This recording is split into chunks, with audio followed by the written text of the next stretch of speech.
পাবেন এবং আপনারা দেখতে পাবেন, কারণ আপনারাই তো আমার কাজগুলো দর্শকদের কাছে পৌঁছে দেন। কারণ শিল্পীদের এবং সাংবাদিকদের মধ্যে যে একটা সুন্দর মেলবন্ধন, এটা আসলে খুবই দারুণ, খুবই চমৎকার। তো আপনাদের মাধ্যমে আমার কাজগুলো পৌঁছাবে এবং সিনেমা, হ্যাঁ বেশ কিছু সিনেমা রেডি আছে। নতুন যে সিনেমাটা শুটিং করছি সেটা অফিসিয়ালি যখন তাদের পক্ষ থেকে কোনো প্রেস মিট করবে তখন আমরা একটা প্রেস সেটা করে আদরাদের সাথে আপনার জুটিটা আমরা দেখছি যে ডে বাই ডে বৃদ্ধি পাচ্ছে আসলে তৃতীয়বারের মতো। আর সেক্ষেত্রে কেমন সম্ভাবনা দেখছেন? আপনি তো অনেকদিন ধরে ইন্ডাস্ট্রিতে আছেন, আমাদের বলা হয় যে নায়ক সংকট, অনেক সময় বলা হয় নায়িকাও সংকট। সেক্ষেত্রে আপনারা আদরাদের কাজ এখানে কেমন চলে যাচ্ছে? হ্যাঁ ঠিক আছে ঠিক আছে। এবার ঠিক আছে ভাই।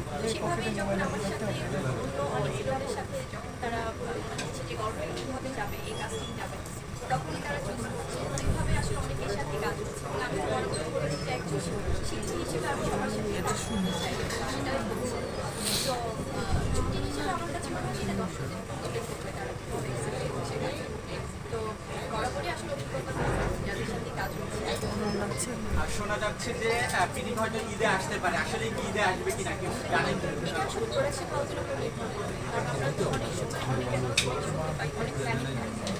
তো এটা তাদের ফাইনালি ডিপেন্ড করবে তারা ঈদে আসবে নাকি কোনো একটা উৎসবে আসবে নাকি আসবে। তো আমরা তো অ্যাজ এন আর্টিস্ট হয়তো আমরা জানি যে আমাদের শুটিংটা প্রপারলি শেষ করতে হবে। তো মুক্তির বিষয়টা সম্পূর্ণ পরিচালনা করা হবে। আর সর্বশেষ বুবলিকে প্রহেলিকা সিনেমাতে যেভাবে চয়নিকা চৌধুরী উপস্থাপন করেছিল, আর সেখান থেকে দর্শকের আলাদা একটা আগ্রহ তৈরি। আর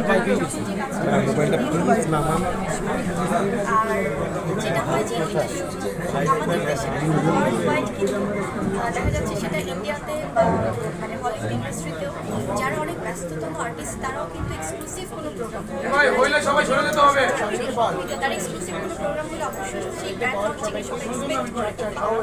সেটা আমার ক্ষেত্রে ব্যতিক্রম, আমি খুব স্পেশাল কোনো এক্সক্লুসিভ প্রোগ্রাম হলেই সেখানে লঞ্চিং প্রোগ্রামে বছর শেষ প্রান্তে রয়েছে, নতুন বছর আসবে পরামর্শ এবং পরিকল্পনা কি? 2025 সালে সবাইকে শুভেচ্ছা, বিভিন্ন মাসে নতুন বছর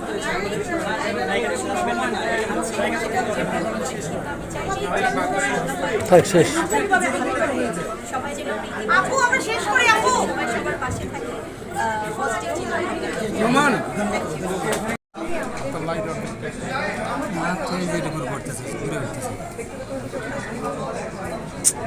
আরে ভাই এইভাবে একবারে শেষ হলো, মানে একদিন আছে, কেমন গেল আপনার বছর? তবে 24 সালে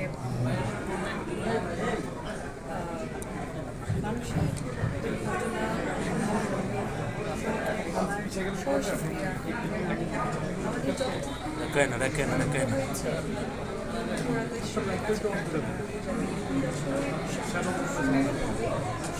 ঠিক আছে। আমি তো শাহরুখ খানকে অনেক পছন্দ করি, আইপিএল শাহরুখ খানের বিষয়গুলো নিয়ে আমরা অনেক সময় আলোচনা করছিলাম। আজকে তার